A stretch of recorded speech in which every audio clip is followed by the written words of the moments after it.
भोलेनाथ का पूजा बचपन से करते थे। उस जंगल में जाकर के 10 महीना तक तपस्या किए, और ऐसे तपस्या किए, फल खा करके इस तरह से 3 महीना तक रहे जंगल में, क्योंकि हम दुनिया से हार चुके थे और सबसे मेरा आशा टूट चुका था कि अब जब भोलेनाथ हमको नहीं बचा पाएंगे तो इस संसार में कौन है जो मुझे बचाएगा जी, है ना। कोई अगर परमेश्वर है और मुझे बचाएगा तो मैं उसी का सेवा करूंगा जी, ऐसा मैं सोच रहा था। मतलब आप अब ये मतलब निर्णय ले लिए कि जो मुझे बचाएगा उसी का सेवा करेंगे।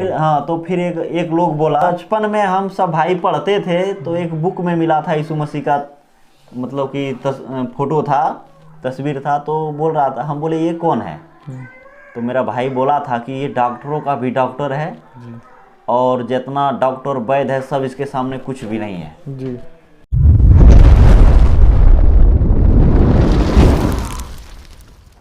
आप सबको जय मसीह की, प्रभु आप सबको आशीष दे। और मैं सुशील ब्रदर आप सबके बीच में एक बहुत ही खास वीडियो लेकर आया हूं, और आज मैं आपको बताना चाहता हूं, एक भाई हमारे बीच में है और एक समय था कि शंकर जी का एक बहुत बड़ा पुजारी थे। आप स्क्रीन पे फोटो को देख सकते हैं किस प्रकार से जो है कि ये पूजा कर रहे हैं, और ये जो है कि बहुत ही भक्ति करते देख रहे हैं। इनका 2 फोटो है और कैसे इनका हुलिया उस समय का बना हुआ है और किस तरीके से पूजा पाठ कर रहे हैं। लेकिन एक खास बात यह है कि आज ये प्रभु यीशु मसीह को मानते हैं, और आज हम लोग जानेंगे कि प्रभु यीशु मसीह को क्यों मानते हैं और क्यों प्रभु यीशु मसीह में आए, और इनके पीछे की क्या राज है, आज हम लोग जानने वाले हैं। सबसे पहले भाई साहब हम आपका स्वागत करते हैं, अपना नाम बताइए। सभी भाई बहन को जय मसीह की। जय मसीह की।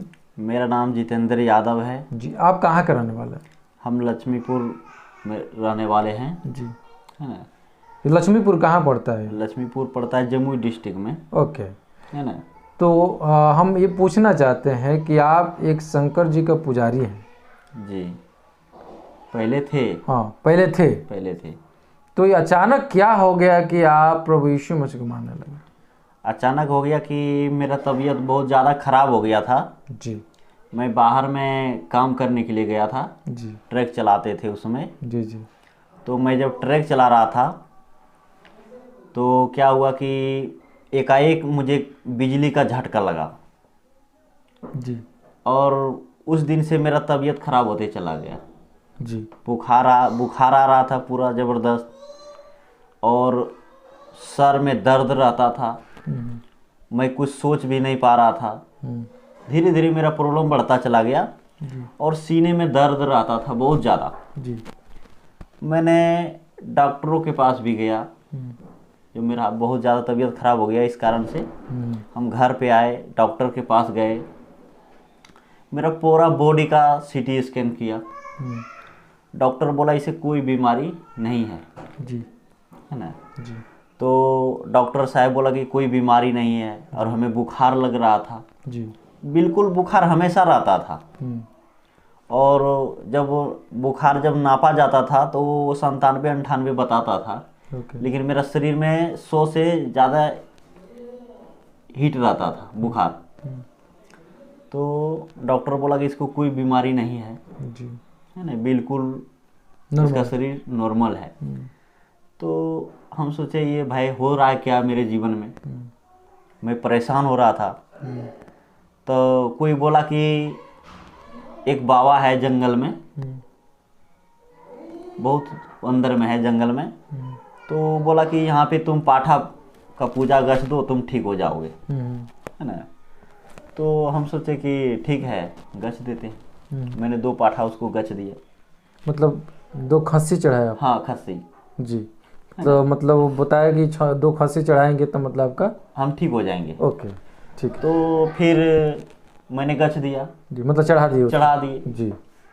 तो फिर मेरा तबीयत ठीक नहीं हुआ जी।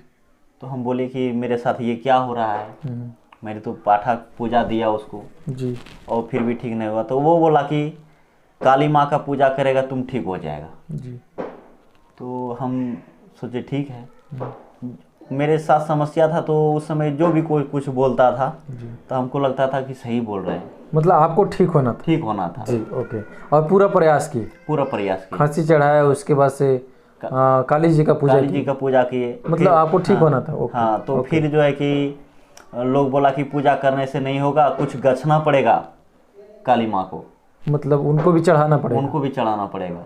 तो क्या चढ़ाए उनको? तो हम बोले कि भागवत गछना पड़ेगा, भागवत कथा जो होते हैं ना, जी, तो वो गछना पड़ेगा। तो हम बोले मतलब ठीक, भागवत का कथा करवाना। कथा करवाना पड़ेगा, जी। है ना। जी। तो हम बोले कि ठीक है, हम ठीक हो जाएंगे तो करवाएंगे। जी। मैंने गछ दिया उस टाइम में। जिसके बाद में मेरा तबीयत फिर भी ठीक नहीं हुआ, तो फिर मैंने ओझा के पास गया। जी। ओझा के पास गया, वहाँ पे झाड़ फूक करवाए, ये करवाना पड़ेगा, वो करवाना पड़ेगा, मुर्गा देना पड़ेगा, खस्सी देना पड़ेगा, और सब जगह दिए। जी। जिसके बाद मतलब कि झाड़ फूक करवाने के बाद मैंने 2 घंटा या 3 घंटा ठीक रहते थे, फिर उसी तरह से मेरा शरीर में हो रहा था, और मेरा याददाश्त भी धीरे धीरे खत्म हो रहा था सोचने की, जी।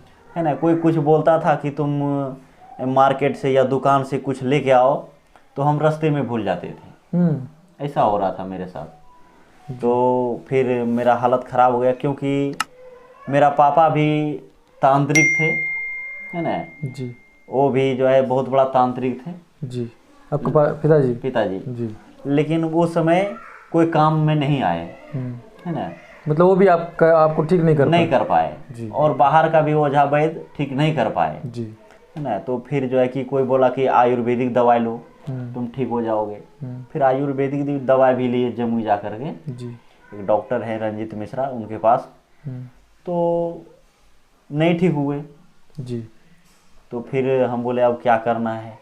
और मतलब मेरा आप समस्या तांत्रिक को भी दिखाए, फिर काली जी का पूजा किए, शंकर जी का पूजा किए, उन लोगों को भी खांसी चढ़ाए। हाँ, आपके पिताजी भी जो तांत्रिक थे वो भी ठीक नहीं कर वो भी पाए। ठीक नहीं कर मतलब कोई व्यक्ति आपको ठीक नहीं कर पाए। फिर क्या हुआ? तो फिर क्या हुआ कि जब हम डॉक्टर से, वैद्य से जब थक चुके थे, तो मेरा पापा बोले कि एक जगह भगत है जो कि वो काली का पूजा करता है, और वहाँ पे वो भरता है, वो आता है, और जिसके बाद जो बोलेगा तुम ठीक हो जाओगे। तो मैंने बोला ठीक है। आपके पिताजी बोले? मेरे पिताजी। तो मैं उसके पास गया, तो वो बोला कि इसको भोलेनाथ का पूजा करना पड़ेगा, क्योंकि हम भोलेनाथ का पूजा बचपन से करते थे, जाते थे, मैंने हर सोमवार को जाते थे पूजा करने के लिए। तो एक जंगल में है बाबा पटेश्वर नाथ, तो वो भगत जो है कि बोला, वो जब वो अपना जो है कि आया उसके ऊपर, तो बोला कि इसको जो है कि वहाँ पर जा कर के तपस्या करना पड़ेगा भोलेनाथ का, जंगल में। तो हम सोच रहे थे, मतलब जंगल में जाके आपको भोलेनाथ का तपस्या करना पड़ेगा, तब आपका प्रॉब्लम ठीक होगा। तब होगा ठीक। ओके। कितना दिन करना था? तो वहाँ पर जब गए, वहाँ पे वो मंदिर में पटेश्वर नाथ बाबा है, उस जंगल में जाकर के 10 महीना तक तपस्या किए, और ऐसे तपस्या किए कि फल खा करके 3 महीना तक रहे। हाँ। जिसके बाद में वो फल खा करके इस तरह से 3 महीना तक रहे जंगल में अकेले रहे। एक और लड़का और था, उसको भी प्रॉब्लम था जी, लेकिन वो पता नहीं कहाँ गया, वो ठीक हो गया कि नहीं हुआ पता नहीं है। जिसके बाद तो 3 महीने खाना नहीं खाया आप? नहीं, 3 महीना फल उल खाए जी। जिसके बाद में 3 महीना के बाद बोला कि इसको कच्चा चावल का जो है कि खिलाना पड़ेगा, कच्चा चावल। तो हम बोले ठीक है। तो एक टाइम हम लोग खाना खाते थे उस समय। तो पूजा पाठ करते करते हमको 10 महीने तक बीत गए, है ना। मेरा समस्या बढ़ता चला गया जी। और मैं बहुत परेशान हो गया कि अब मैं क्या करूं। अब तो यहाँ जंगल में आकर के मैं तपस्या कर रहा हूँ और कोई मेरा सुन नहीं रहा है। मैं मतलब आप और ज़्यादा वहाँ पे फंस गए और ज़्यादा चिंता में और हनुमान चालीसा जो था जी, उसको हम बिना पढ़ करके पूजा नहीं करते थे, पूरा एकदम उसका पूरा पाठ पढ़ते थे जी, है ना। 2 घंटा लगता था जी। वहाँ पे बैठ करके पूरा पढ़ते थे। फिर भोलेनाथ का भी पूजा करते थे, और जो बोलता था कि तुम ये बाबा को ये गछ दो तो गछ देते थे हम। जी, मतलब आपको जैसे वो भी हो ठीक होना था। हाँ, तो वहाँ पे बोला कि भोलेनाथ को ऐसे तुम ठीक नहीं होगा, भोलेनाथ को कुछ गछना पड़ेगा। हम बोले फिर भाई, दोबारा? हाँ फिर दोबारा। तो हम बोले कि ठीक है गछेंगे। जी। तो बोला कि गछो। तो बोला कि यहाँ पे रामधुन कथा करवाना पड़ेगा। तो हम बोले ठीक है करेंगे। जी। जिसके बाद वहाँ से जो है कि फिर भी मेरा समस्या ख़त्म नहीं हुआ, जी। है ना। मेरा तबीयत खराब होते चला गया शरीर का। तो फिर एक मंदिर और है लक्ष्मीपुर में, जी। जो कि हमारे घर से 2 किलोमीटर है। तो वहाँ पे बोला कि यहाँ पर भी गछना पड़ेगा रामधुन कथा। जी।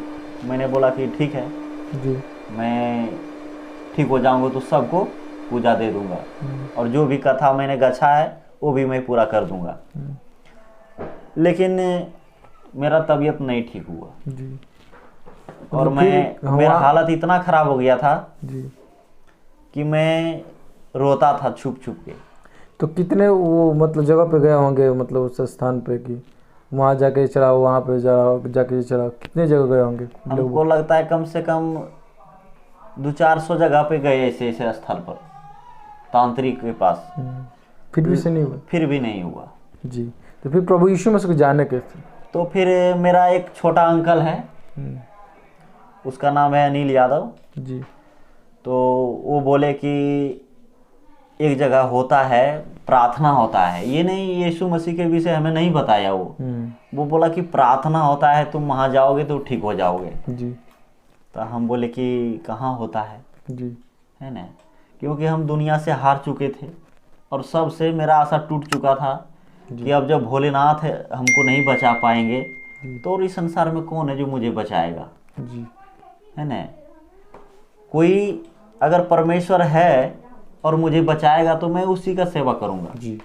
ऐसा मैं सोच रहा था। मतलब आप अब ये हाँ। मतलब निर्णय ले लिए कि जो हाँ। मुझे बचाएगा हाँ। उसी का सेवक तो करेंगे। फिर हाँ, तो फिर एक लोग बोला, मेरा गांव का था, बोला कि इसको जो है ना गंगा में जाके नहाना पड़ेगा, नहा करके आना पड़ेगा, जिसके बाद में ये पूजा करेगा भोलेनाथ का तो ये बिल्कुल ठीक हो जाएगा। जी। मैंने यहाँ से सुल्तानगंज करीब करीब 60 किलोमीटर दूर है, 60 किलोमीटर दूर है। तो वहाँ पर हम लोग जा रहे थे गाड़ी से। जी। तो बीच में ही एक चर्च है। जी। तो वहाँ पे यीशु मसीह का बहुत बड़ा मतलब मूर्ति बना हुआ है, कैथोलिक चर्च है। जी। तो उस जगह पे जब हम उनको देखे यीशु मसीह को, जी। तो हमको उसके विषय में मेरा भाई बताया था कुछ, मतलब आप बचपन में फोटो देखो वहाँ पे? हाँ। जी। तो यीशु मसीह का एक अथी बना हुआ मूर्ति देखे। जी। तो बचपन में हम सब भाई पढ़ते थे, तो एक बुक में मिला था यीशु मसीह का मतलब कि फोटो था, तस्वीर था। तो बोल रहा था, हम बोले ये कौन है? तो मेरा भाई बोला था कि ये डॉक्टरों का भी डॉक्टर है, और जितना डॉक्टर वैद्य है सब इसके सामने कुछ भी नहीं है, जी। है ना। जी। और इसे मेरा भाई भी नहीं जानता था उतना, लेकिन वो बोला कि अगर ये रहते ना तो कितनों बड़ा बीमारी कोई चुटकियों में ख़त्म कर देता था यीशु मसीह।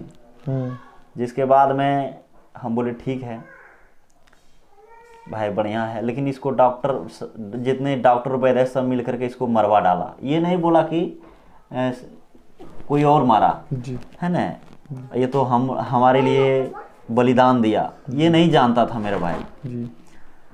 वो इतना ही बताया कि ये जो है कि इसको डॉक्टर ने मरवा दिया, क्योंकि ये लोगों को चंगा कर देता था, डॉक्टर के पास एक भी लोग नहीं जाते। मतलब यीशु मसीह के बारे में मतलब वो बताया। जी। तो हम बोले कि हम सोचे, जब वहाँ पे हम सुल्तानगंज जा रहे थे गंगा नहाने के लिए, तो वो रास्ते में मेरे को मूर्ति दिखाई दिया यीशु मसीह का।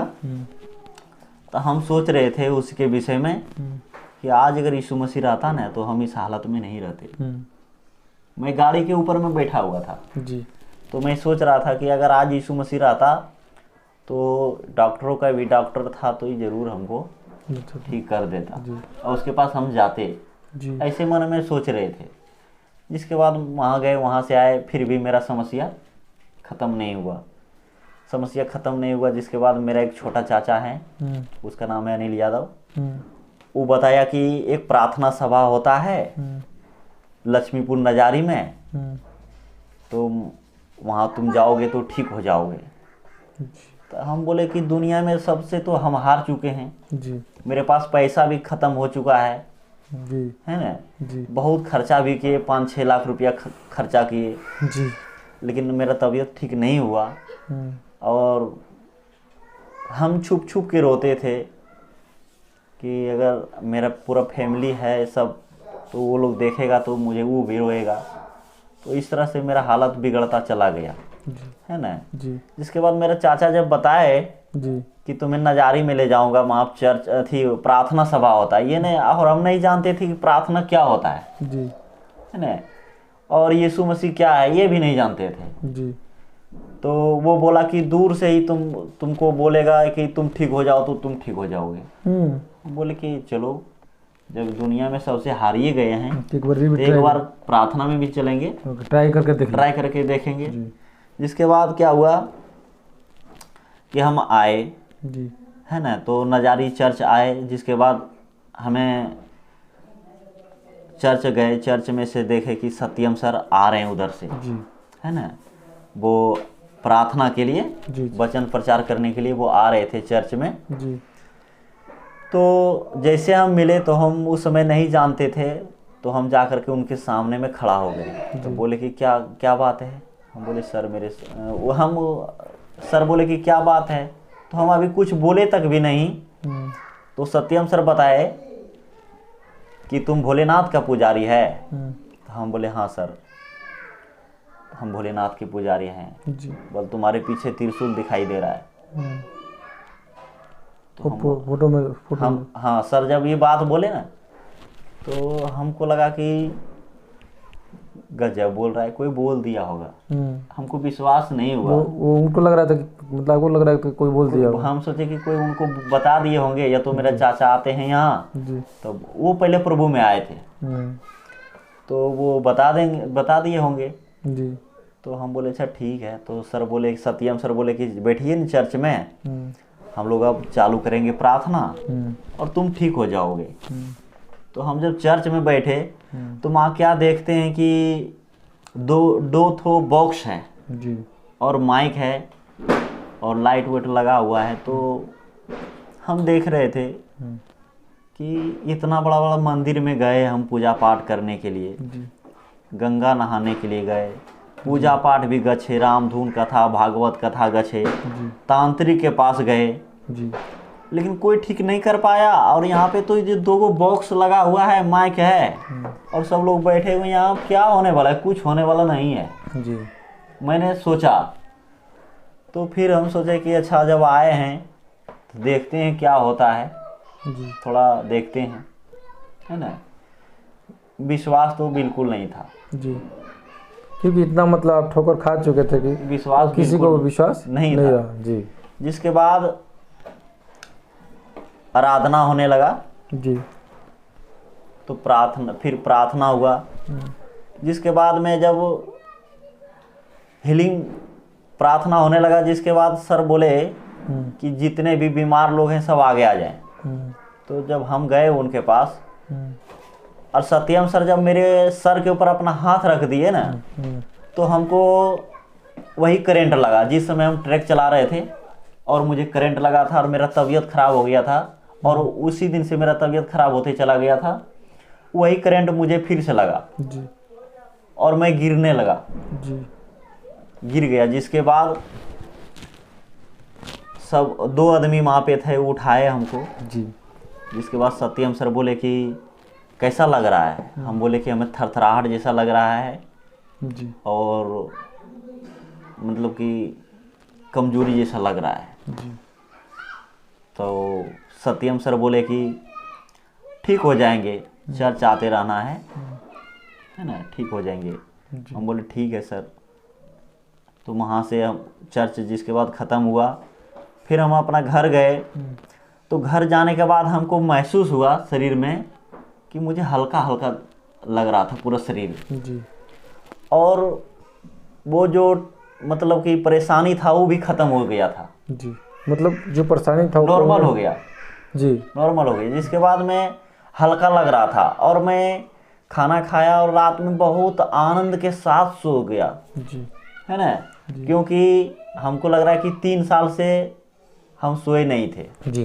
तो आज बिल्कुल आप सही है, बिल्कुल प्रभु में अच्छा है, कोई और कोई प्रॉब्लम नहीं। कोई प्रॉब्लम नहीं। तो एक बात, दो बात हम पूछना चाहते हैं आपसे। जैसे आजकल देख रहे हैं बहुत सारे लोग सोशल मीडिया पे इल्ज़ाम लगा रहे हैं मसीह लोगों के ऊपर कि धर्म परिवर्तन कराया जा रहा है। क्या आपका धर्म परिवर्तन हुआ? नहीं, धर्म परिवर्तन नहीं हुआ है। जी, ये तो प्रभु ने जीवन परिवर्तन कर दिया जी, है ना। जी, क्योंकि हम मरने वाले थे जी, और मुझे इस संसार में बचाने वाला कोई नहीं था। जी, उस समय यीशु मसीह हमको बचाया, जी। है ना। एक ये दूसरा सवाल कि ये भी बताया जाता है कि पैसा भी दिया है, क्या पैसा आपको मिला? नहीं, पैसा नहीं दिया जाता है। जी, तो पैसा आपको नहीं दिया गया, आपका धर्म परिवर्तन नहीं हुआ। आप इसलिए जा रहे हैं कि आप मरने वाले थे, बहुत सारे पूजा पाठ की, बहुत सारे जगह पर गए, लेकिन कोई फ़ायदा नहीं हुआ। आप चर्च में गए, आपके लिए प्रार्थना किया गया और आप चंगे हो गए। इसीलिए हम विश्वास कर रहे हैं जी, कि आप इसीलिए मांगे प्रभु आपको चंगा किया, भला चंगा रखा। जी, ठीक है, ठीक है। ओके।